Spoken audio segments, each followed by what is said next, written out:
I always find it a little amusing when people assume I work out for hours on end every single day based on how frequently I post on social media.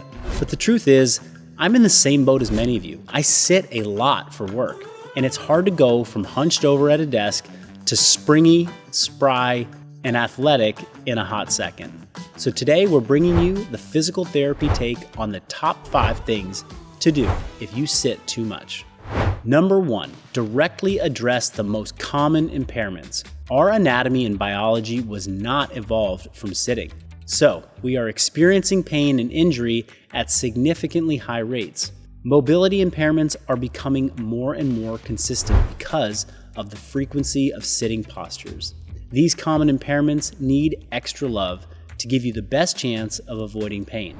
From a physical therapy perspective, here are the most common impairments that we see from sitting, and one movement that helps. The first is thoracic extension, and we achieve that with the dumbbell pullover. The second is lack of hip rotation. We achieve this with the half kneeling weight shift. The next is tight glutes and hamstrings. For this, the toes elevated Jefferson curl works wonders. For tight quads and hip flexors, we work on front splits and front split progressions. Next up is limited shoulder extension. For this, we utilize the shoulder extension bridge. And lastly, with limited shoulder flexion, we love to prescribe the passive hang. We use all of these movements very frequently in Persist, but you can work them into your warm-up and cool downs or take a few stretching breaks throughout the day. Number 2, move frequently in full ranges of motion.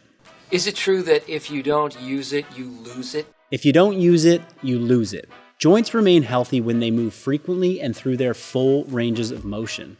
Every day, your body is adapting to the stimuli that you apply to it. How is a humpback developed? Well, from high frequency of sitting at a computer in that shape. In contrast, mobile hips are developed from the high frequency of sitting in a squat. Your body adapts to frequent stimulus. Movements such as the low Cossack squat transition in your warm-up, the cyclist front squat in your strength work, and the middle split in your cool down express large ranges of motion over the course of your training session. Number 3, structure mobility work with a low barrier to entry.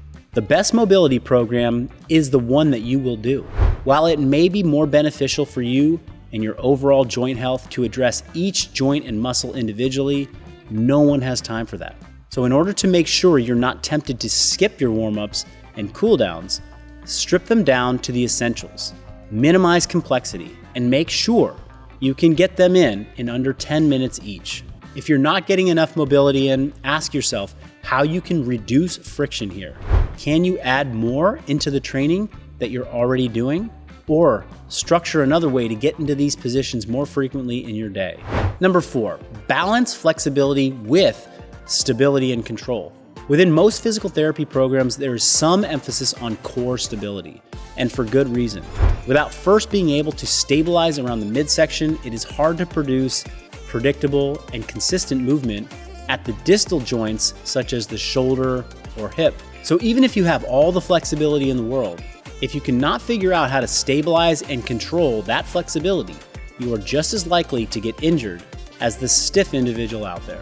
So here are 3 ways I love to approach stability. First is full body movements that teach core stability for optimal force transfer.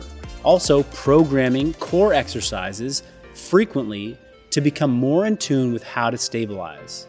And lastly, providing intention and cues for warm-ups and cool-downs to emphasize the importance of spine position during our mobility work. Number 5, include variety to stay engaged.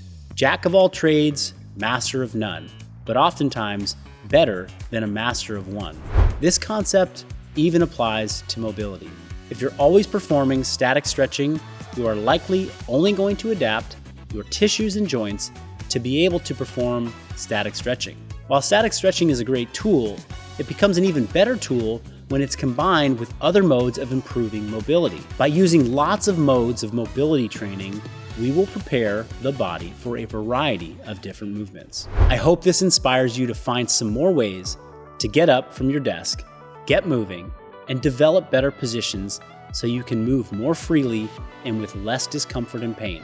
If you need any more support, check out our programs online at functional-bodybuilding.com. Hey, this video is brought to you today by my friends at LMNT. LMNT is a tasty electrolyte mix with everything you need and nothing you don't. That means lots of salt and no sugar. LMNT was formulated to help anyone with their electrolyte needs and is perfectly suited to folks following keto, low carb, or paleo diets. LMNT contains a science-backed electrolyte ratio of 1,000 milligrams of sodium, 200 milligrams of potassium, and 60 milligrams of magnesium per packet. The perfect ratio I have found for me. What I love the most is that there's no junk, no sugar, no coloring, no artificial ingredients, no gluten, no fillers, no BS. As a member of our community, LMNT has a very special offer for you.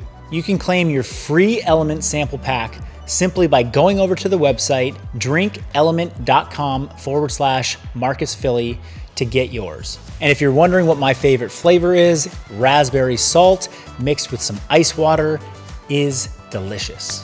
I hope you enjoy.